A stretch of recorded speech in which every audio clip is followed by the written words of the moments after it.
أنفسنا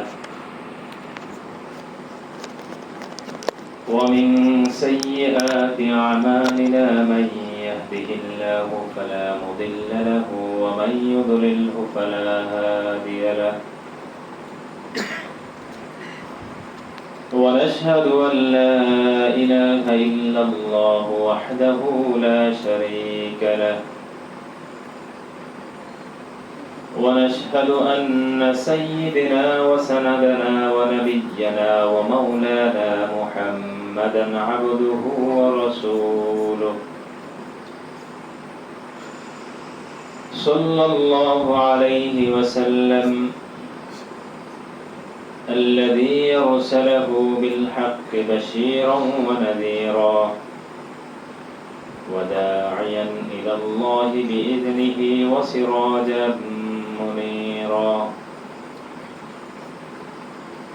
فقد قال الله سبحانه وتعالى في كلامه المجيد وفرقانه الحميد أعوذ بالله من الشيطان الرجيم بسم الله الرحمن الرحيم والعصر إن الإنسان لفي خسر إلا الذين آمنوا وعملوا الصالحات وتواصوا بالحق وتواصوا بالصبر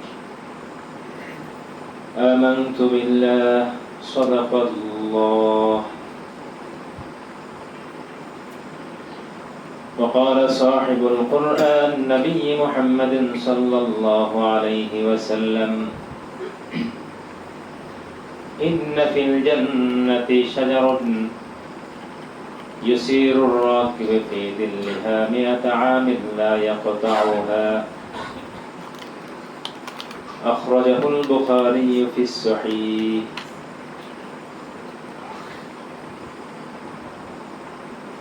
اللهم صل على محمد وعلى آل محمد كما صليت على إبراهيم وعلى آل إبراهيم إنك حميد مجيد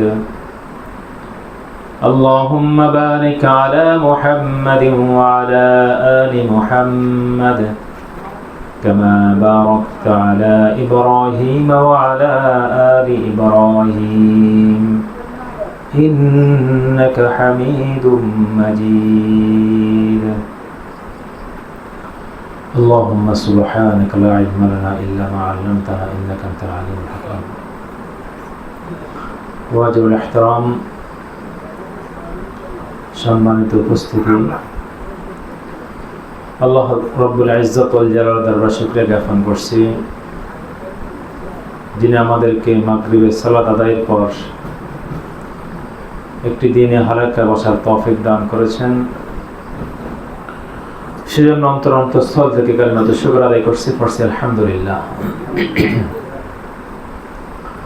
সম্মানিত উপস্থিতি আমি আপনাদের সম্মুখে পবিত্র কোরআনের ছোট একটি সূরাতুল আসর তেলাওয়াত করেছি নবী করিম সাল্লাল্লাহু আলাইহি ওয়াসাল্লামের অসংখ্য হাদিস থেকে ছোট একটি হাদিস পাঠ করেছি সূরা আসরের মধ্যে আল্লাহ রাব্বুল আলামিন ইরশাদ করতেছেন ওয়াল আসর সময়ের কসম আসরের কসম আসর একটা সময় ইন্নাল ইনসানা লাফি খুসর নিশ্চয় মানুষ ক্ষতির মধ্যে রয়েছে ক্ষতিগ্রস্ত 4 কর্মসূচি বাস্তবায়নকারী এই ক্ষতির বাহিরে থাকবে আল্লাহ রাব্বুল আলামিন 4টা কর্মসূচির কথা বলেছেন 1 নম্বর কর্মসূচির কথা বলেছেন যারা ঈমান এনেছে ইল্লাল্লাযিনা আমানু ঈমান আনার সাথে সাথে ওয়া আমিলুস সালিহাত নেক কাজ করেছে সাথে সাথে ওয়া তাওয়াসাউ বিল হক একে অন্যকে হকের দাওয়াত দেয়, সত্যের দিকে আহ্বান করে, তারা এই ক্ষতির বাহিরে। চতুর্থ হচ্ছে ওয়াতাওয়াসাউ বিস-সবর, একে অন্যকে ধৈর্যের দাওয়াত দিবে। এই সূরার পুরো তাফসীর নিয়ে কথা হবে না, কারণ সে যোগ্যতা আমার নাই। আমি সূরার প্রথম আয়াত নিয়ে একটু কথা বলতে চাই। আল্লাহ রাব্বুল আলামিন বলছেন ওয়াল আসর, সময়ের কসম, আসরের কসম, কসম করেছেন আল্লাহ। আল্লাহর মতো সত্তাকে কেন কসম করতে হয়? যেখানে আল্লাহ রাব্বুল আলামিন একটা কথা বললেই সেটা বান্দার জন্য ফরজ হয়ে যায়। ইয়া আইয়ুহাল্লাযীনা আমানু কুতিবা আলাইকুমুস সিয়াম কামা কুতিবা আলাল লাযীনা মিন ক্বাবলিকুম লাআল্লাকুম তাত্তাকুন। সিয়াম ফরজ হয়েছে শুধুমাত্র এই আয়াতটা দিয়ে, একবার বলছেন, দ্বিতীয় কোনো আর একটা বারও সিয়াম নিয়ে কোনো কথা বলেনি, ফরজের ব্যাপারে কথা বলেন। তো আল্লাহ যেখানে একটা কথা বললেই সেটা বান্দার জন্য ফরজ হয়ে যায়, নরমাল কথা। এখানে আল্লাহ রাব্বুল আলামিন কসম করে কথা বলেন নাই, যে কসম করে বলছে তোমাদের জন্য সিয়াম ফরজ, এরকম বলছেন না, বলেন নাই, নরমাল কথা বলছেন। শুধু অর্ডার দিয়েছেন তোমাদের উপর সিয়ামকে ফরজ করে দেওয়া হয়েছে, নরমাল কথাই ফরজ হয়ে যায়। আল্লাহ রাব্বুল আলামিন নরমাল একটা কথাই সেটা সত্য। ওমান আসদাকু মিনাল্লাহি কিলা ওমান আসদাকু মিনাল্লাহি হাদিসা। আল্লাহর চাইতে কে বেশি অধিক সত্যবাদী? কেউ নাই। আল্লাহর চাইতে কে অধিক সত্য কথা বলে কেউ আছে? নাই। সেখানে আল্লাহ রাব্বুল আলামিন কসম করতেছেন কেন? বোঝা গেছে এখানে কিছু একটা আছে। আল্লাহ রাব্বুল আলামিন, সাধারণত আমরা কসম করি, আমরা তো কসম করি, করি না? কিসের কসম করি? হয়তো আমরা মাথা ধরে কসম করি, তখন আমার মাথা ধরে কসম করতেছে। বাচ্চার মাথা ধরে বলে আমার বাচ্চার মাথা ধরে কসম করতেছে। এই কাঠের কসম করি, যদি এগুলা জায়েজ নাই। গায়রুল্লাহ ব্যতীত, মানে আল্লাহ ছাড়া অন্য কিছুর নামে কসম করা জায়েজ নাই। কসম যদি করতে হয় সেটা আল্লাহর উপরে কসম করতে হয়, আল্লাহর নামের উপর কসম করতে হয়। আল্লাহ রাব্বুল আলামিন কসম করেছেন, দেখেন শুধু একটা সময়ের, আসর থেকে মাগরিব একটা সময়ের কসম করেছেন। যদি আল্লাহ রাব্বুল আলামিন পবিত্র কোরআনে অসংখ্যবার কসমের কথা বলেছেন, তিনের কসম করেছেন, বিভিন্ন স্থানের কসম করেছেন, বালাদুল আমিনের কসম করেছেন, কিন্তু আল্লাহ রাব্বুল আলামিন আল্লাহর মতো সত্তা, তিনি চাইলে তো কাবার নামে কসম করতে পারতেন। কাবা আমাদের কাছে সম্মানিত, পারতেন না? চাইলে তো মিনা, মুজদালিফা, আরাফার নামে কসম করতে পারতেন, এটা আমাদের কাছে সম্মানিত। হজের সময় এটা একটা কি থাকে, আলাদা ভ্যালু থাকে, আমরা আলাদা সম্মান করে থাকি। কিন্তু আল্লাহ রাব্বুল আলামিন এখানে কাবার, হারামের, বাইতুল্লাহ বা মুজদালিফা, মিনা, আরাফার কিছুই কসম করেন নাই, কোনো কিছুর উপরে কসম করেন নাই। কসম করেছেন কিছুর উপরে? সময়ের উপরে। কারণ কি? মুফাসসিরিন ইকরাম এই কথার উত্তর দিচ্ছেন, এটাই প্রমাণ যে সময়ের আলাদা একটা গুরুত্ব রয়েছে। সময়ের কি রয়েছে? আলাদা একটা গুরুত্ব রয়েছে বলে আল্লাহ রাব্বুল আলামিন সময়ের কসম করেছেন। কেমন গুরুত্ব? এই সময়টাই আমার আপনার জীবনের পুঁজি, ক্যাপিটাল, মূলধন। আমরা আপনার দুনিয়াতে যে বেঁচে আছি, এই সময়কে পুঁজি করেই তো বেঁচে আছি, তাই নয় কি? তাহলে এই সময়টা আমার আপনার জীবনের পুঁজি। আল্লাহ রাব্বুল আলামিন বান্দাকে দুনিয়াতে অতি নগণ্য সময় দিয়েছেন, ক্ষুদ্র অল্প সময় দিয়েছেন। কেমন সময় দিয়েছেন? পবিত্র কোরআনে সূরা হজের 42 নম্বর আয়াত আল্লাহ পাক বলতেছেন, ওয়া ইন্না ইয়াওমান ইনদা রাব্বিকা কাআলফি সানাতিন মিম্মা তাউদ্দুন। পরকালের কথা বলতে গিয়ে বলতেছেন, পরকালের একদিন তোমরা দুনিয়াতে যে গণনা করো, 1 বছর, 2 বছর, 5 বছর, 10 বছর, 100 বছর, এরকম না। পরকালের একদিন দুনিয়ার 1000 বছরের সমতুল্য। ওয়া ইন্না ইয়াওমান ইনদা রাব্বিকা কাআলফি সানাতিন মিম্মা তাউদ্দুন। তাহলে এবার একটু চিন্তা করেন, আজকের কথাগুলো একটু চিন্তা করবেন। অনেক সময় আমরা তো সর্দি কথা বলবো না, কিন্তু আপনার বিবেকের একটা খোরাক দিয়ে যাচ্ছে, একটু চিন্তা করতে হবে। পরকালের একদিন দুনিয়ার যদি 1000 বছর হয়, দুনিয়াতে আমরা যারা 60 বছর হায়াত পেয়েছি বা 70 বছর হায়াত পেয়েছি, চিন্তা করেন পরকালের ওই সময়ের তুলনায় দুনিয়ার এই 60 বছর কত মিনিট হয়? কত মিনিট? 12 থেকে 15 মিনিট। অর্থাৎ দুনিয়ার একদিন যদি ওইখানে হিসাব হয়, আমরা দুনিয়াতে 60 বছর 70 বছর বাঁচলে পরকালে হিসাবে মাত্র কয় মিনিট বাঁচি আছি? 15 থেকে 16 মিনিট। হিসাব করেন, এর বেশি না। এই কারণেই হাদিস শরীফে নবী আকরাম সাল্লাল্লাহু আলাইহি সাল্লাম বলেন, দুনিয়া যে মানুষ 60-70 বছর জিন্দেগি কাটায় গেছে, একটা সময় মানুষ এটা ভুলেই যাবে, অস্বীকার করে বসবে কাল কিয়ামতের ময়দানে। দুনিয়া ওইটা তো আমার জীবনে ছিলই না। কারণ কি? স্বাভাবিক বিষয়। বলেন তো আপনার লাইফের গত বছর এমন দিনে 15 মিনিটের কথা আপনার কি মনে আছে? 20 মিনিটের কথা আপনি হিসাব করে বের করতে পারবেন? গত বছর এমন দিনের এই সময় আপনি কি 20 মিনিট কি করছিলেন মনে আছে? থাকবে?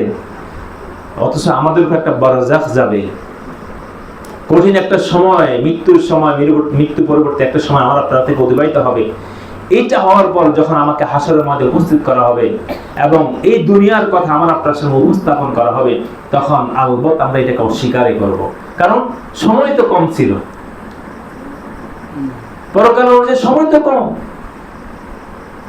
কারণই আল্লাহ রাব্বুল আলামিন তখন একটা একটা করে সবগুলো আমলনামা সামনে আনবেন, অডিও আকারে, ভিডিও আকারে, সব কিছু তার সামনে যখন উপস্থাপন করা হবে, তখন মনে হবে, ও তাহলে কিছু একটা সময় বলেছিলাম, একদিন বা আধা দিন বলবে।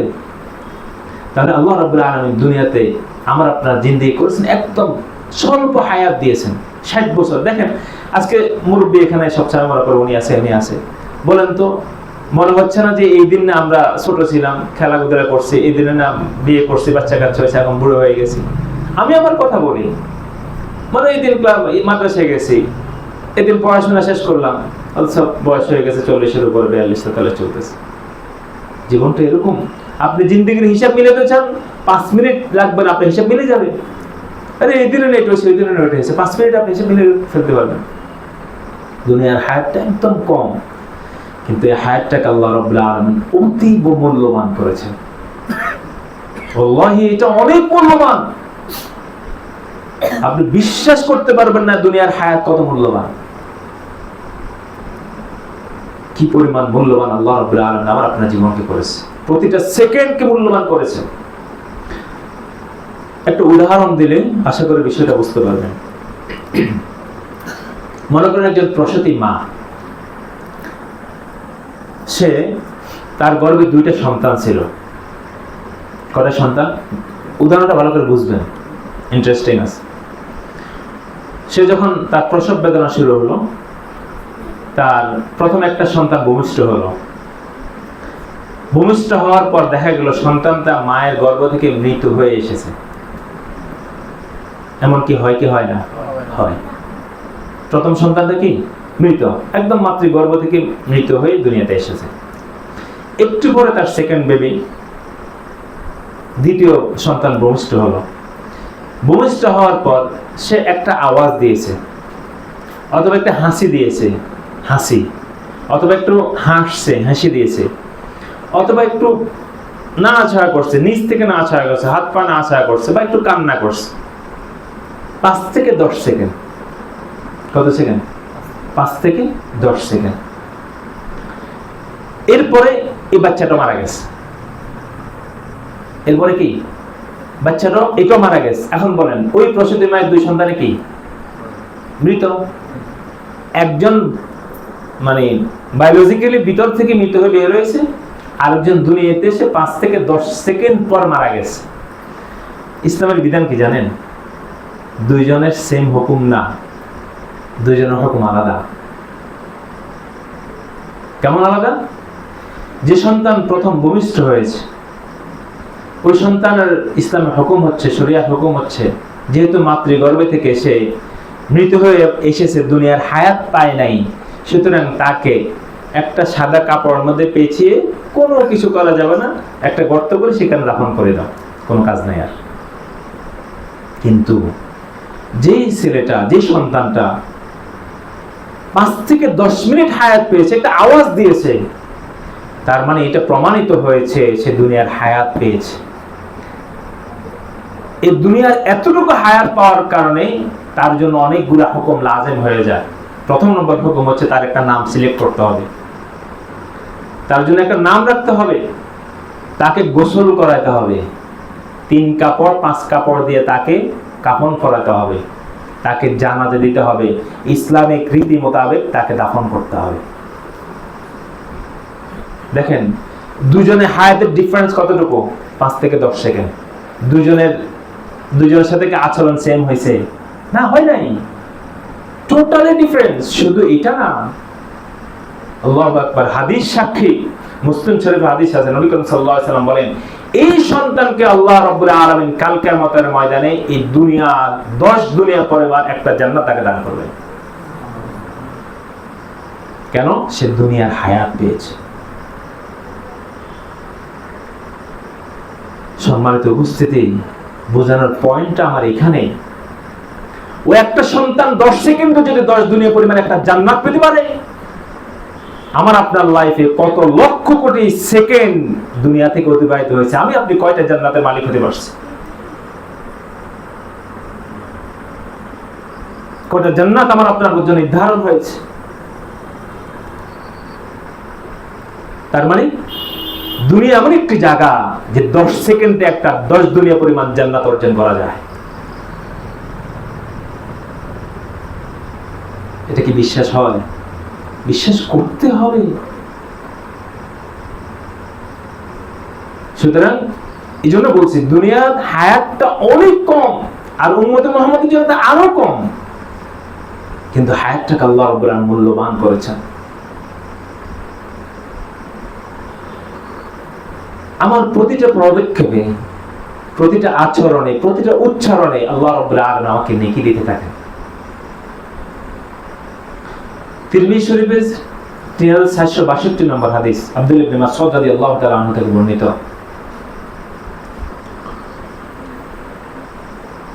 তিনি বলেন, নবী করিম সাল্লাল্লাহু আলাইহি ওয়াসাল্লাম বলেন, লাকিতু ইব্রাহিম আলাইহিস সালাতু ওয়াস সালাম লাইলাতুল ইসরা বি। ইসরার রজনীতে, অর্থাৎ মেরাজের রজনীতে 7ম আকাশে আমার সাথে ইব্রাহিম আলাইহিস সালাতু ওয়াস সালামের সাক্ষাৎ হয়েছিল। সাক্ষাৎ হওয়ার পরে ইব্রাহিম আলাইহিস সালাতু ওয়াস সালাম বলতেছেন, ইয়া মুহাম্মদ, হে মুহাম্মদ, আকরি উম্মতিকা মিন্নি আসসালাম, আপনার উম্মতকে আমার পক্ষ থেকে সালাম দিবেন। সুবহানাল্লাহ। আমাদেরকে কে সালাম দিয়েছে? ইব্রাহিম আলাইহিস সালাতু ওয়াস সালাম সালাম দিয়েছেন। কার মাধ্যমে? রাসূলের মাধ্যমে। এরপরে বলতেছেন, ওয়া আখবিরহা ওয়া আখবিরহুম, আপনি তাদেরকে এই সংবাদ দিবেন, আমার পক্ষ থেকে এই সংবাদ দিবেন, ইন্নাল জান্নাতা তাইয়্যিবাতুত তুরবা ওয়া আযবাতুল মা, জান্নাতটা হচ্ছে একটা পবিত্র মাটির স্থান এবং সুমিষ্ট পানি। জান্নাত হলো এটা। ওয়া ইন্নাহা কিআন, আর এটা ধূসর মরুভূমির মতো, কিছুই নাই। ওয়া ইন্না গারসাহা লা ইলাহা ইল্লাল্লাহ, সুবহানাল্লাহ ওয়ালহামদুলিল্লাহ লা ইলাহা ইল্লাল্লাহ আল্লাহু আকবার। আর ওই ধূসর মরুভূমিতে এটার বীজ হচ্ছে, ফসল হচ্ছে, দুনিয়া থেকে যে বলবে সুবহানাল্লাহ ওয়ালহামদুলিল্লাহ লা ইলাহা ইল্লাল্লাহ আল্লাহু আকবার, দুনিয়াতে যে পড়বে এটা, তার জন্য এখানে এক একটা গাছ রোপণ হতে থাকে। ইব্রাহিম আলাইহিস সালাম কি বলছে? আমার পক্ষ থেকে আপনার উম্মতকে সালাম পৌঁছাবেন। শুধু তাই না, তাদেরকে এই সংবাদ দিবেন, ওয়া আখবিরহুম, তাদেরকে এই সংবাদ দিবেন, ইন্নাল জান্নাতা তাইয়্যিবাতুত তুরবা ওয়া আযবাতুল মা, জান্নাত হচ্ছে পবিত্র মাটি এবং সুমিষ্ট পানি, এছাড়া আর কিচ্ছু নেই। ওয়া গারসাহা, আর সেটার বীজ হচ্ছে সুবহানাল্লাহ আলহামদুলিল্লাহ লা ইলাহা ইল্লাল্লাহ আল্লাহু আকবার। নবী করিম সাল্লাল্লাহু আলাইহি ওয়াসাল্লাম বলেন, যে ব্যক্তি এটা পড়বে, জান্নাতে তার জন্য এক একটা গাছ তৈরি হবে। কেমন গাছ? বুখারী শরীফে 2251 নম্বর হাদিসে নবী করিম সাল্লাল্লাহু আলাইহি ওয়াসাল্লাম বলেন, আবি হুরায়রা রাদিয়াল্লাহু তাআলা আনহু قال قال রাসূলুল্লাহ সাল্লাল্লাহু আলাইহি ওয়াসাল্লাম, ইন্না ফিল জান্নাতি শাজারা, নিশ্চয়ই জান্নাতের মধ্যে এমন গাছ রয়েছে, ইয়াসিরুর রাকিব ফি জিল্লিহা মিআতা আমিন লা ইয়াকতাউহা, একজন সওয়ারি ঘোড় দৌড় যে করে আর কি, আমাদের এলাকাতে এখানে এটা নাই, আমরা তো এখনো পাজারো হাঁকাই, তাই না? পাজারো হাঁকাই না? পাজারো ঘন্টায় কত কিলোমিটার যায়? 150 মিনিমাম। যেতে পারে। আর ঘোড়াও এরকম, ঘোড়ার মতো করে আর কি। নবী করিম সাল্লাল্লাহু আলাইহি ওয়াসাল্লাম তখন তো ঘোড়ার জমানা ছিল, কারণ ঘোড়া দিয়ে উদাহরণ দিয়েছেন। এই জমানা হলে হয়তো ফাজার দিয়ে উদাহরণ দিতেন। যাই হোক, যেহেতু রাসূল ঘোড়া দিয়ে উদাহরণ দিয়েছে, ঘোড়া দিয়ে বুঝে বলছে কি যে ইয়াসিরুর রাকিব ফি দিল্লিহা মিয়াত আম, ওই গাছের ছায়ার নিচে ঘোড় দৌড়কারী 100 বছর দৌড়বে, লা ইয়াকতাউহা, ওই গাছের ছায়া শেষ করতে পারবে না। কি করতে পারবে না? শেষ করতে পারবে। তবে এই কাজগুলা আল্লাহ রাব্বুল আলামিন যে আমরা সালাত আদায় করে আসছি, যে আমলগুলা করি, আল্লাহ রাব্বুল আলামিন বান্দার প্রত্যেকটা কাজকে এত গুরুত্বপূর্ণ করছে। বিশ্বাস করেন, ইখলাসের সাথে যে কোনো একটা কাজ করবেন, এটাই মাকবুল, এটাই আমার আপনার জান্নাত। কালকে আমাদের মানে জান্নাতের ক্লাসিফিকেশনটা কেন হবে? আমরা জানি 8টা জান্নাত, 7টা জাহান্নাম, তাই না? জান্নাতের স্তরগুলা কেন? দুনিয়াতে মানুষ যে যত সুন্দর আমল করবে, ইখলাসের সাথে আমল করবে, তার জান্নাতের মর্যাদা তো সে উপর হবে। আল্লাহ রাব্বুল আলামিন দুনিয়ার মানুষের সম্পদ চান না। ইন্নাল্লাহা লা ইয়ানজুরু ইলা সুওয়ারিকুম ওয়া আমওয়ালিকুম ওয়ালাকিন ইয়ানজুরু ইলা কুলুবিকুম ওয়া আ'মালিকুম। আল্লাহ রাব্বুল আলামিন তোমাদের চেহারার দিকে চান না, কারণ চেহারা আল্লাহ সৃষ্টি করেছেন। তোমাদের সম্পদ চান না, কারণ সম্পদ আল্লাহ দিয়েছেন। চান আল্লাহ সম্পদ চান? সম্পদের কাছে আল্লাহর কোনো দাম আছে? না। ওদের একটা কিতাবের মধ্যে পেলাম, যে ব্যক্তি আল্লাহ রাব্বুল আলামিনকে একটা সিজদা দিল, একদম ইয়াকিনের সাথে, বিশ্বাসের সাথে, সহিহ নিয়তে একটা সিজদা দিল, এই সিজদাটা আল্লাহ রাব্বুল আলামিনের কাছে এত মূল্যবান, কাল কিয়ামতের ময়দানে এই সিজদাকে এক পাল্লায় দেওয়া হবে। আকাশ পৃথিবী এর মধ্যে যত মূল্যবান সম্পত্তি আছে, সকল কিছুকে এক পাল্লায় দেওয়া হবে, সিজদার পাল্লাটা ভারী হবে। কয় সিজদা? only one সিজদা। কেন? কারণ সিজদা যখন মানুষ সিজদা দেয়, ওয়াসজুদু ওয়াকতারিব, মানুষ যখন সিজদা দেয়, সে দুনিয়াতে সিজদা দেয় না, তার সিজদা গিয়ে আরশে আজিম আল্লাহর পায়ের মধ্যে পড়ে।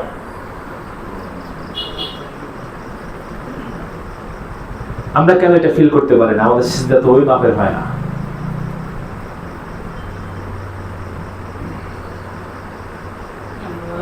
যদি ইয়াকিন নিয়ে একটা সিজদা দেন, দেখবেন সিজদা থেকে মাথা উঠে মন চাবে না, কারণ সিজদার সাথে তো আমার রবের পায়ের সাথে যুক্ত হয়ে গেছে, আরশে আজিমের সাথে চলে গেছে। কারণে অনেককে দেখা যায় সিজদা গিয়ে মাথা আর উঠায় না, সময় চলে যায়, মাথা তো উঠে না। কেন? মজা পেয়ে গেছে। আপনি পবিত্রতা অর্জন করেন, সুন্দর করে ওযু করেন, আল্লাহু আকবার। আমি আমার মসজিদে সালাত সিরিজ আলোচনা করতেছি। যে ব্যক্তি সুন্দর করে ওযু করে, ওযু করার পর দোয়া পড়ে, তাহিয়াতুল ওযু 2 রাকাত নামাজ পড়ে, নবী করিম সাল্লাল্লাহু আলাইহি ওয়াসাল্লাম বলেন ওয়াজাবাত লাহুল জান্নাহ, তার জন্য জান্নাত ওয়াজিব হয়ে যায়।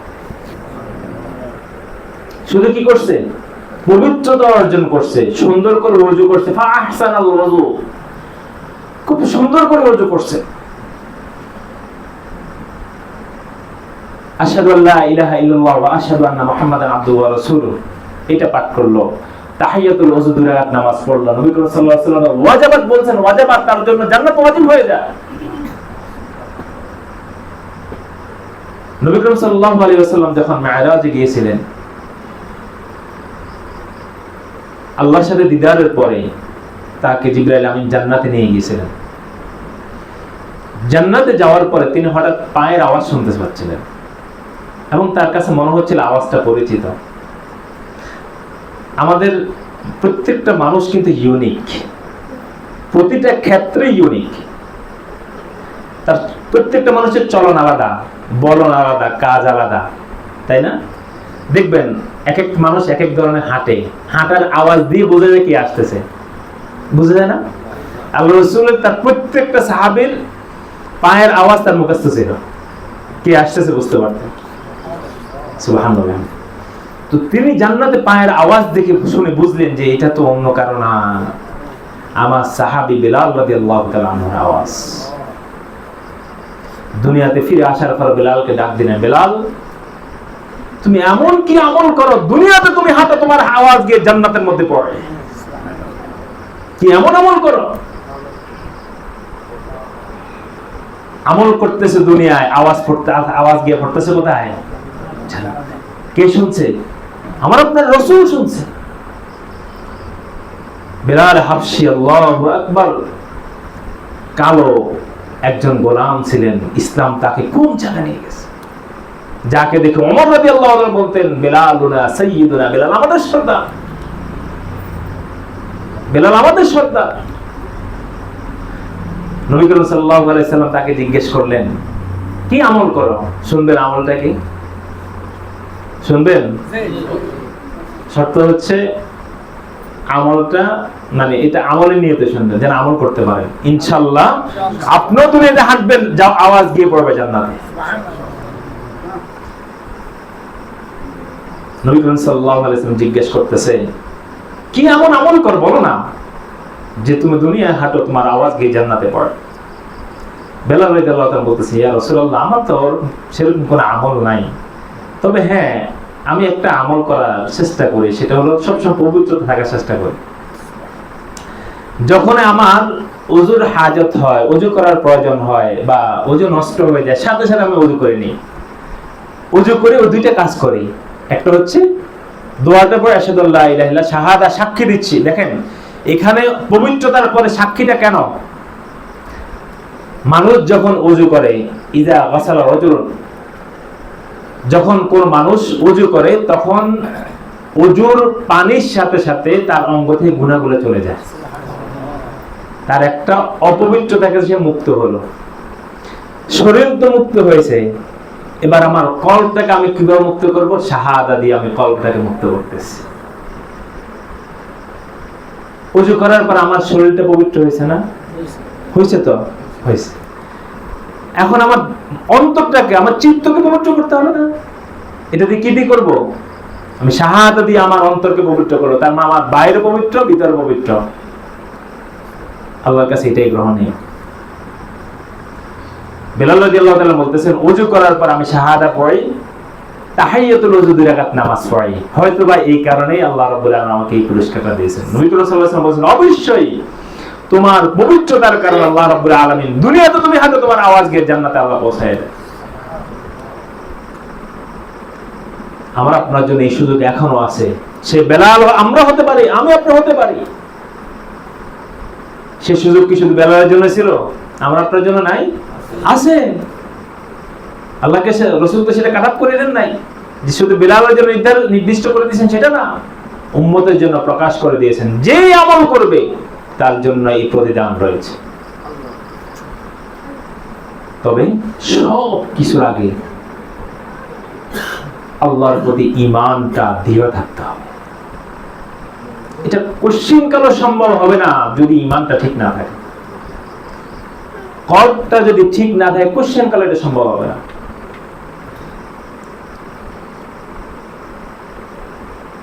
সবার আগে আমার কলবটাকে আল্লাহর দিকে রুজু করতে হবে। আমার রবই সব, আমার রবই সব। যখন আপনি আপনার রবকে রব বলে স্বীকার করে দিলেন, রাদিতু বিল্লাহি রাব্বা, যখন এই কথা আপনি বিশ্বাস করলেন, তার মানে আপনার উপর বিপদ যখন এসেছে, এটা আপনাকে মেনে নিতেই হবে যেটা আমার রব খুশি হয়ে আমাকে দিয়েছে। রবের উপর যদি আপনার সন্তুষ্টি না থাকে, বিপদ আসলে আপনি স্থির থাকতে পারবেন না। ঈমান টলমল করবে, শুধু কি আল্লাহ আমাকে দেখেন, আমার উপরে এত বিপদ। একটা জিনিস মনে রাখবো, যার যত বিপদ সে আল্লাহর তত কাছাকাছি।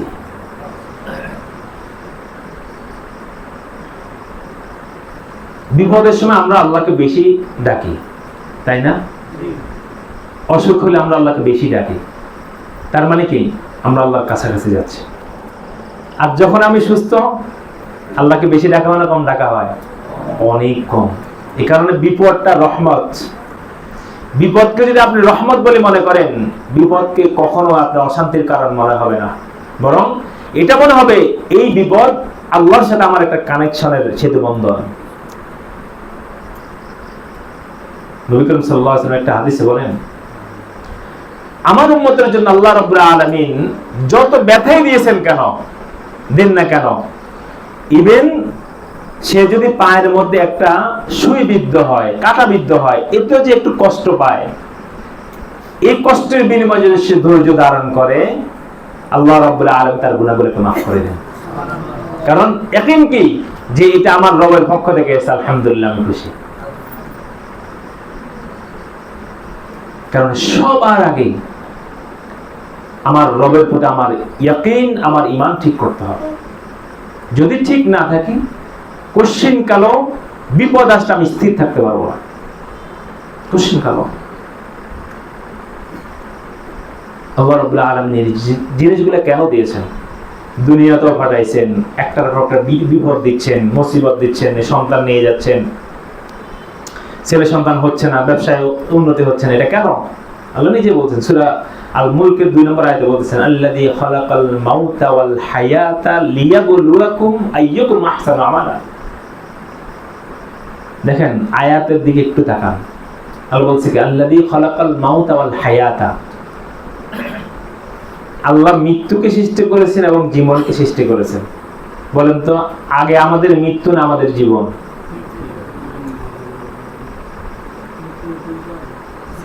আগে তো আমাদের জীবন, মৃত্যু কই? জীবন পাওয়ার পর না মৃত্যুবরণ করছে। কিন্তু আল্লাহ এখানে উল্টা বলছে, কারণ আমাদের দৃষ্টিতে উল্টা। কি কইছে? আল্লাযী খালাকাল মাউতা ওয়াল হায়াতা। আল্লাহ সৃষ্টি করেছেন কি কে? মৃত্যুকে, এরপরে জীবনকে। কেন এটা? মুফাসসিরিন একটা একাধিক কথা বলেছেন, এই আয়াত নিয়ে কথা বলার সময় এখন হবে না, শুধু এতটুকু বলি। একটা ব্যাখ্যা হচ্ছে, দুনিয়ার জীবনকে আল্লাহ রাব্বুল আলামিন এখানে উল্লেখ করেন নাই, মৃত্যু দিয়েই পরবর্তী জীবনের কথা বলতেছেন। দুনিয়ার জীবন প্রথমে বলছে, একদম নগণ্য। আখিরাতের তুলনায় কয় মিনিট? যারা প্রথম আসছেন 15 মিনিট। আপনি হিসাব করেন, ক্যালকুলেট করেন। ওয়া ইন্না ইয়াওমান ইনদা রাব্বিকা আলফি সানাতিন মিম্মা তাউদুন। পরকালে একদিন দুনিয়ার হিসাবে যদি 1000 বছর হয়, দুনিয়ার 60 বছর যারা হায়াত পাইছে, পরকাল হিসেবে কয় মিনিট হায়াত পাইছে? 15 থেকে 20 মিনিট হয় না, আমি ক্যালকুলেট করছি। 15 মিনিট, 15-16 মিনিট। যার কারণে দুনিয়ার জিন্দেগি আল্লাহ ধরে নাই।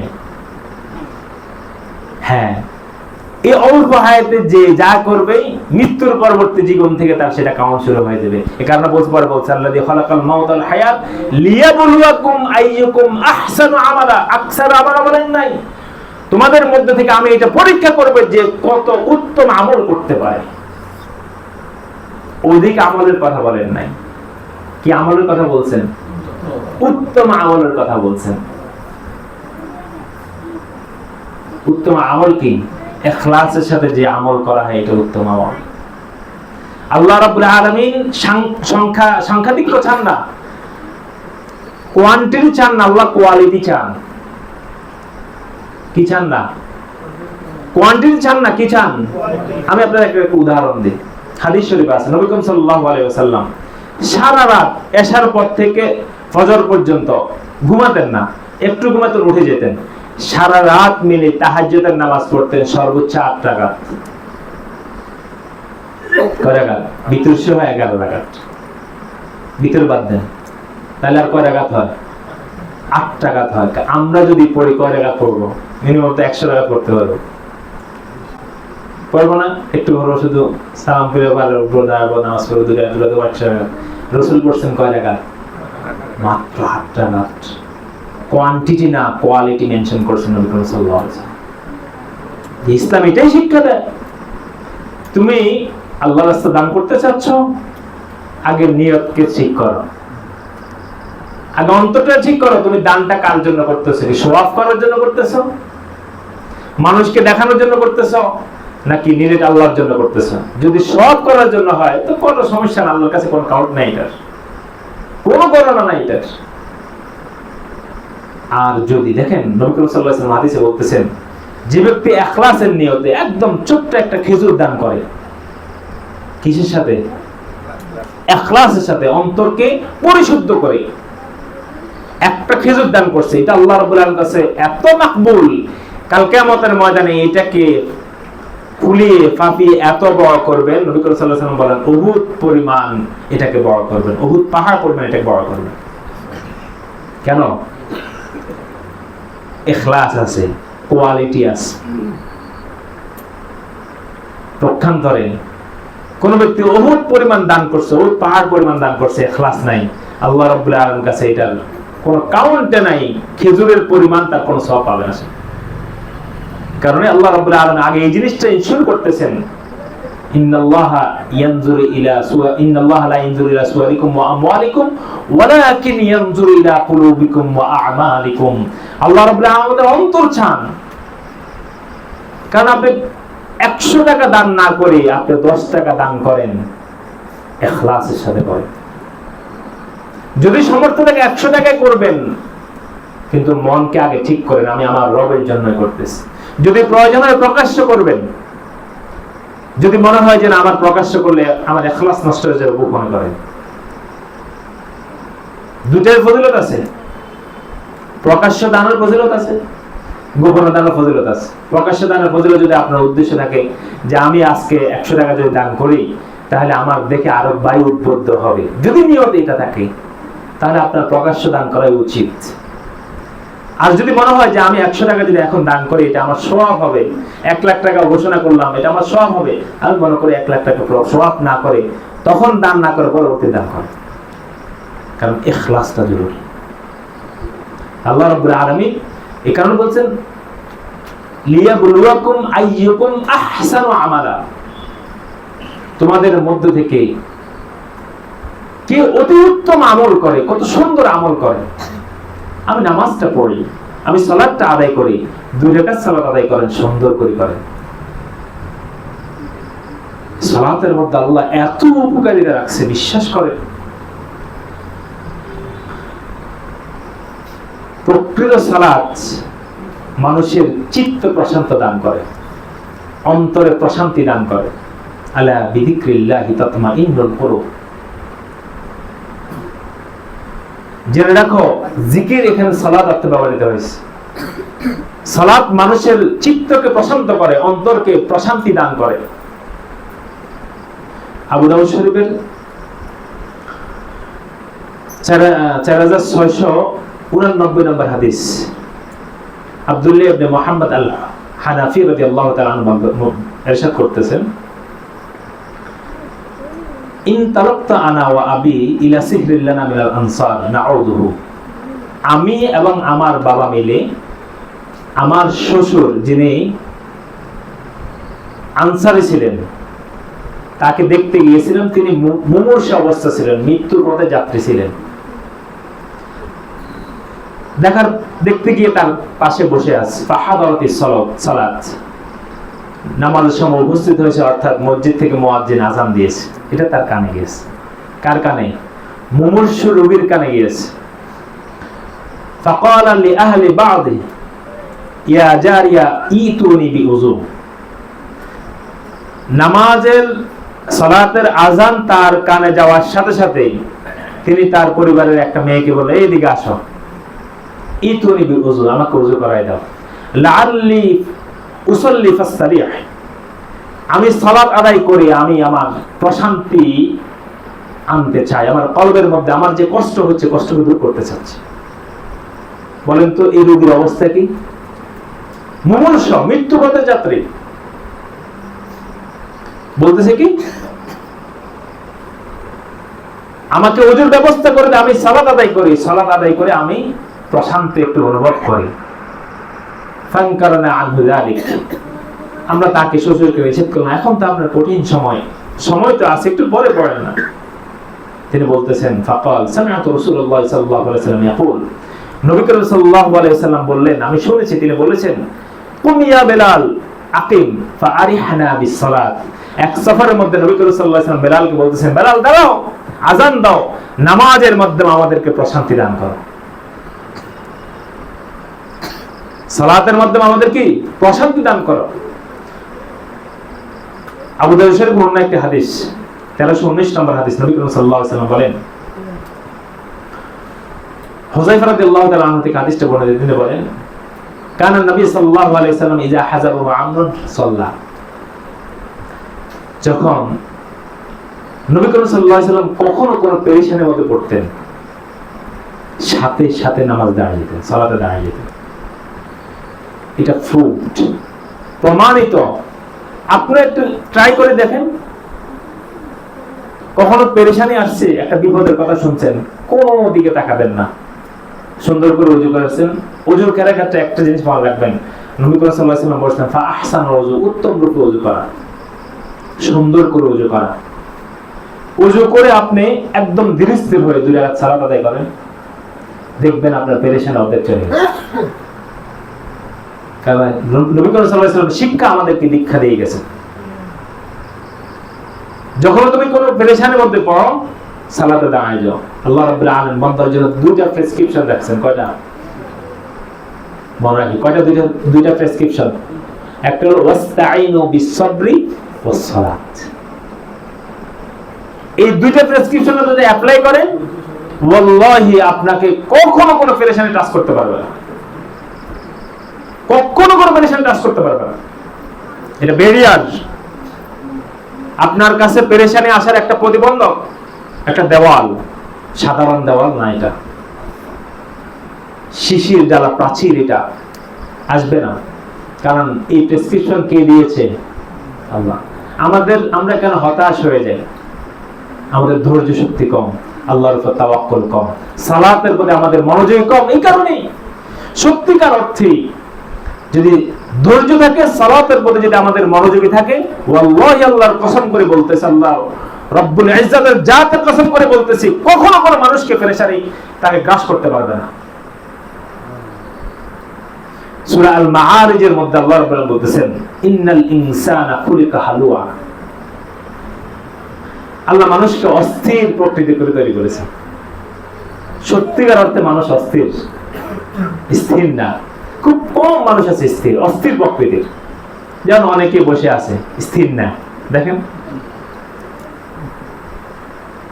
অস্থির। আমাদের ওয়েটিং আমাদের সহ্য হয় না, কারো জন্য অপেক্ষা করা সহ্য হয় না, কিন্তু বসে বসে 1 ঘন্টা মোবাইল টিপতে পারবো, তাই না? এটা জন্মগতভাবে বায়োলজিক্যাল আল্লাহ রাব্বুল আলামিন এই জিনিসটা আমাদেরকে দান করেছেন।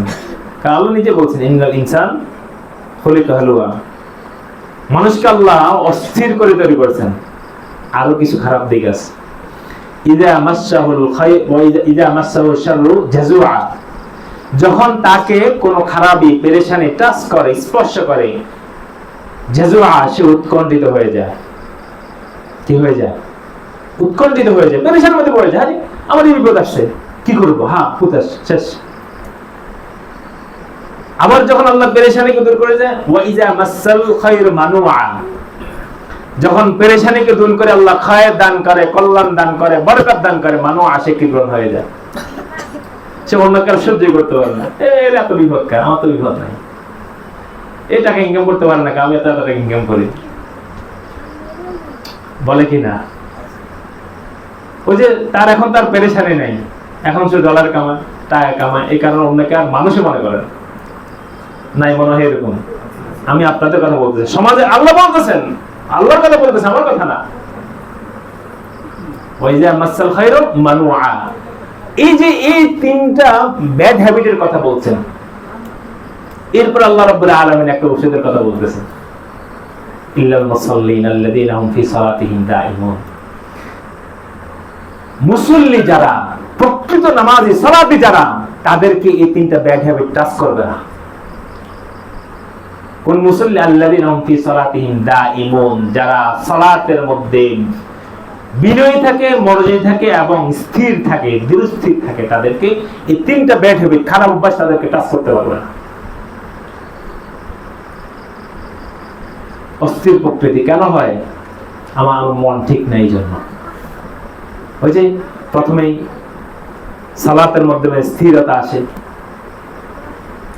সালাতের মাধ্যমে কি আসে? স্থিরতা আসে। সুতরাং ইবাদত গুলো যদি সুন্দর হয়, আল্লাহর উপর যদি পরিপূর্ণ তাওয়াক্কুল হয়, আপনার লাইফ স্টাইলটা চেঞ্জ হয়ে যাবে, আপনি নিজে ফিল করবেন। যে আমি কি লাইফ স্টাইল আগেই ফিল করছি, কি করছি, এখন কি করতেছি, শুধুমাত্র ইয়াকিনের কারণে, আল্লাহর উপর ঈমান, পাক্কা ঈমানের কারণে। এটা হলো দুনিয়ার বেনিফিট, দুনিয়ার উপকারিতা। আল্লাহর উপর পূর্ণাঙ্গী ঈমান আনলে তো পরকালে আছেই, আল্লাহ নিজে ওকিল হয়ে যাবে আমাকে আপনাকে জান্নাতে নেওয়ার জন্য। তো দুনিয়াতে আল্লাহ রাব্বুল আলামিন আমাকে আপনাকে এই যে পরীক্ষাগুলো দেন, কেন দেন? বিপদ কেন দেন? জাস্ট আমার ঈমানকে মেজারমেন্ট করার জন্য, আমার ঈমানের শক্তি কতটুকু সেটা দেখার জন্য। সূরা আনকাবুতের 2 নম্বর আয়াতে বলতেছেন, আহাসিবান নাস আন ইয়াতরাকু আন ইয়াকুলু আমান্না ওয়া হুম লা ইফতানুন। মানুষ কি মনে করেছে আমি তাকে, সে বলছে আমি ঈমান এনেছি আল্লাহর উপর, আমি তাকে ছেড়ে দিব, তাকে পরীক্ষা করব না? এটা কি মানুষ ধারণা করে নিছে? না। সে যদি এই ধারণা করে সে ভুলের মধ্যে আছে। তার মানে আমি যখন বলছি আশহাদু আল্লা ইলাহা ইল্লাল্লাহ ওয়া আশহাদু আন্না মুহাম্মাদান আবদুহু ওয়া রাসূলুহু, যখন এই কথা বলছি, তাহলে আল্লাহ রাব্বুল আলামিন আমার ঈমানকে জাস্টিফাই করবে, পরীক্ষা করবে। আমি এই শাহাদাতের উপরে, আল্লাহর উপরে আমি অটল আছি কিনা, এটার উপর অটল আছি কিনা আমাকে পরীক্ষা করবে। কেমন পরীক্ষা? আল্লাযী, আল্লাহ রাব্বুল পরীক্ষা, ওয়ালা নাবলুওয়ান্নাকুম বিশাইইন মিনাল খাউফ ওয়াল জু' ওয়া নাকসিন মিনাল আমওয়াল ওয়াল আনফুসি ওয়াস সামারাত ওয়া বাশশিরিস সাবিরিন। আল্লাহ নিজে বলতেছেন ওয়ালা নাবলুওয়ান্নাকুম বিশাইইন, ওয়ালা নাবলুওয়ান তাকিদ ব্যবহার করছেন আল্লাহ, দুইটা তাকিদ এখানে ব্যবহার করছেন, লামে তাকিদ নুনে তাকিদ, যারা আরবিক গ্রামার জানেন বুঝেন। অবশ্যই অবশ্যই আমি তাদেরকে পরীক্ষা করব, কাদেরকে? যারা বলেছে আমি ঈমান এনেছি তাদেরকে পরীক্ষা করব। ওই যে আনকাবুতের কথা এখানে জবাব দিয়ে দিচ্ছে, কি দিয়ে? ওয়ালা নাবলুওয়ান্নাকুম বিশাইইন মিনাল খাউফ, ভয় দিয়ে, ক্ষুধা দিয়ে, অঙ্গহানি করে, ছেলে সন্তান না দিয়ে, ছেলে সন্তানের উপর বিপদ দিয়ে, ফসলের উপর এগুলা হরণ করে নিয়ে ধ্বংস করে দিয়ে, এবং কি নিজের জীবনের খতরা তৈরি করে আল্লাহ পরীক্ষা করবে। দেখেন আল্লাহ রাব্বুল আলামিন আমার আপনার সামনে সব কিছু পরিচয় করে দিয়েছে। অ্যাক্সিডেন্টে কারো একটা হাত চলে যায়, পা চলে যায়, বুঝতে হবে এটা আমার তাকদীর, আল্লাহ নির্ধারণ করে দিয়েছে। অসুস্থ হয়ে আমার কোন একটা সমস্যা হয়ে যাচ্ছে, বুঝতে হবে আমার রব এটা আমার জন্য নির্ধারণ করে দিয়েছে। রাদিতু বিল্লাহি রাব্বা, এটাই প্রশান্তি। যদি আমি এই একটা গুণ অর্জন করতে পারি, রাদিতু বিল্লাহি রাব্বা, এই গুণটা যদি অর্জন করতে পারি, ওয়াল্লাহি দুনিয়ার কোনো কিছু আপনার পরোয়া করবে না, আপনার কোনো টেনশন আসবে না। আমার রব, আমি আমার রব, আলহামদুলিল্লাহ। এই যোগ্যতা অর্জন করতে হবে। এই যোগ্যতা এমনিতে আসে না, চাইতে হয় আল্লাহর কাছে, আল্লাহ আমার ধৈর্য শক্তি বাড়িয়ে দাও, আমার ঈমানের কুওয়াত বাড়িয়ে দাও, আমার ঈমানটাকে সুন্দর করে যেন আমি চলতে পারি, সে তৌফিক দান করো। একজন সালাতি, একজন নামাজি, সে সামাজিক হতেই হবে। যে নামাজি যদি অসামাজিক হয়, ওর নামাজে হয় না।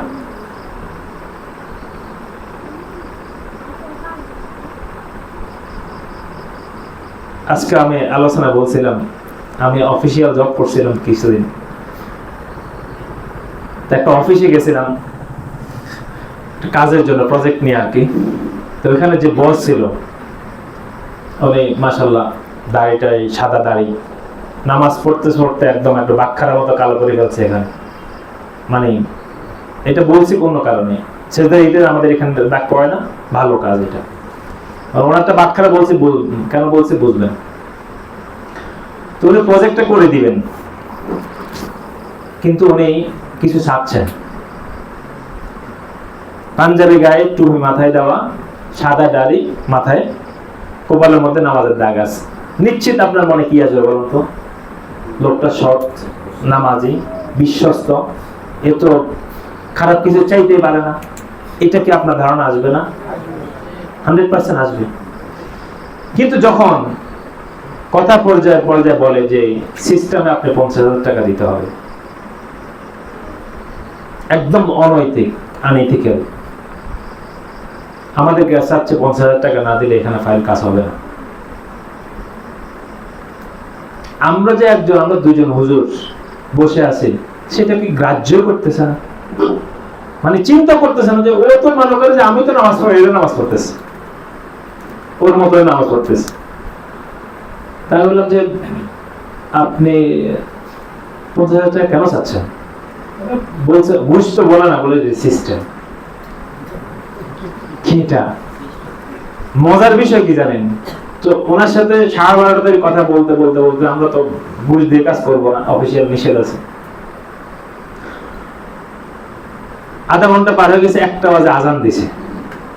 আজান দেওয়ার পরে ভদ্রলোক বলতেছে টাকা দিলে দেন, নইলে চলে যান, আমি নামাজে যাবো। আল্লাহ, একদম সত্য কথা বলতেছে।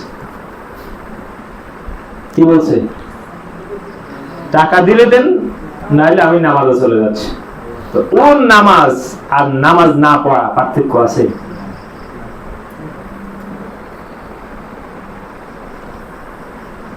সুতরাং আমাদের ইয়াকিন ঠিক নাই। তো আমরা চিন্তা করি আমার 50,000 টাকা দিয়ে এক্সট্রা আছে, আমার সুন্দর জীবনটা সুন্দর চলবে। আসলে এটা ভুল।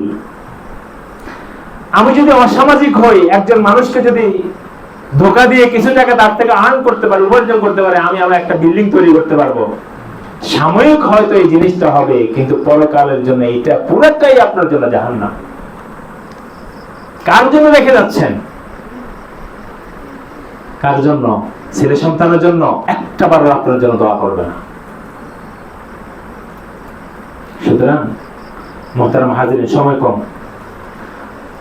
যে জিনিসটা আমার আপনার উপর দিয়ে আনা দরকার, যে রব আমাকে আপনাকে দুনিয়াতে হায়াত দিয়েছে অতি নগণ্য, কিন্তু হায়াতটা করেছেন অতি মূল্যবান।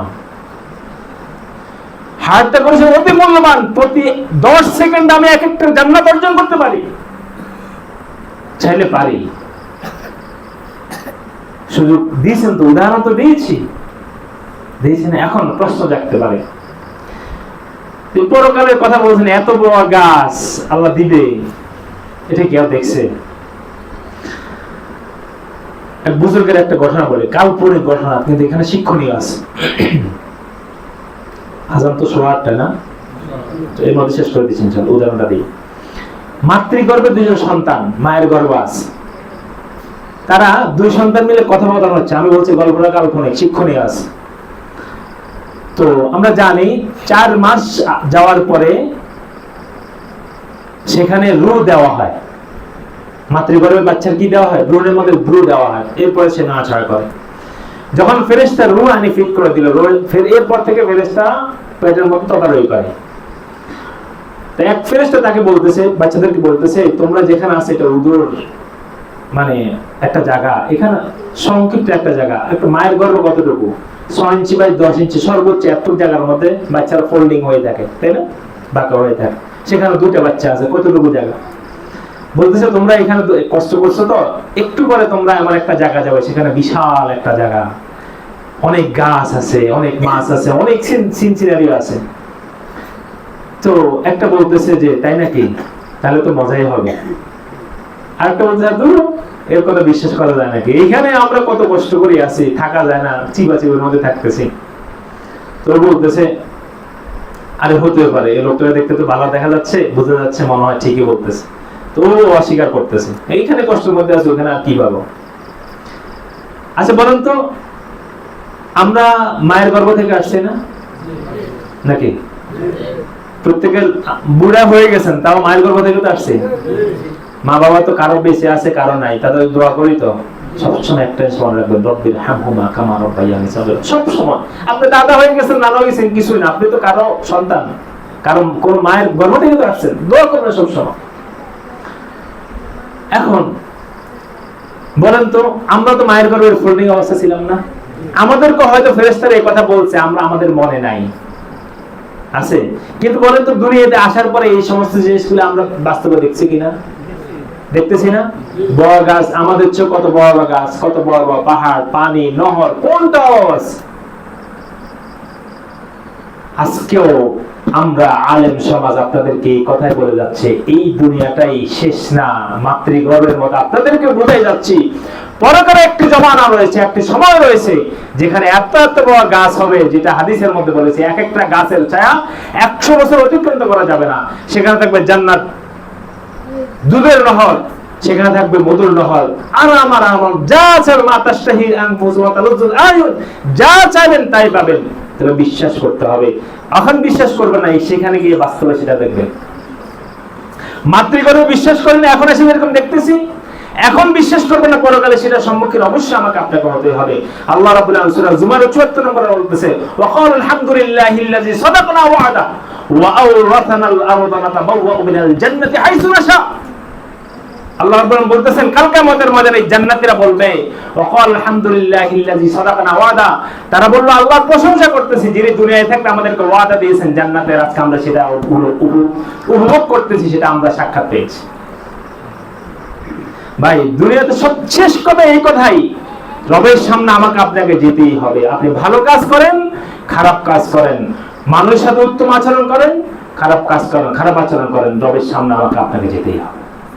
সব কথার শেষ কথা এটা। দুনিয়ার হায়াত কম, অল্প হায়াত দিয়েছে, সময়কে আল্লাহ রাব্বুল আলামিন অতীব মূল্যবান করেছেন, সুতরাং এটার কদর করা চাই, কদর করা চাই। আল্লাহ রাব্বুল আলামিন আজকের এই লেসন থেকে এই জিনিসটা যেন আমরা অর্জন করতে পারি, দুনিয়ার অল্প হায়াত কিভাবে আমি বেশি এটাকে ইউজ করতে পারি, সময়টা কিভাবে বেশি কাজে লাগাতে পারি। বসে দোকানে বসে আড্ডা না দিয়ে এক জায়গায় বসে থাকি না, অ্যাটলিস্ট আমি গুনার কাজ করবো না, আমি বসে থাকি তাও গুনার কাজ করবো, আমি মাইনাসে থাকবো না, আমি প্লাসে থাকবো। আপনি গুনার কাজ করছেন, আপনি মাইনাসে আছেন। গুনার কাজ না করে আপনি যদি বসে থাকেন তাও প্লাসে আছেন। ঈমান যেহেতু আছে, এই জায়গায় আপনি প্লাসে আছেন।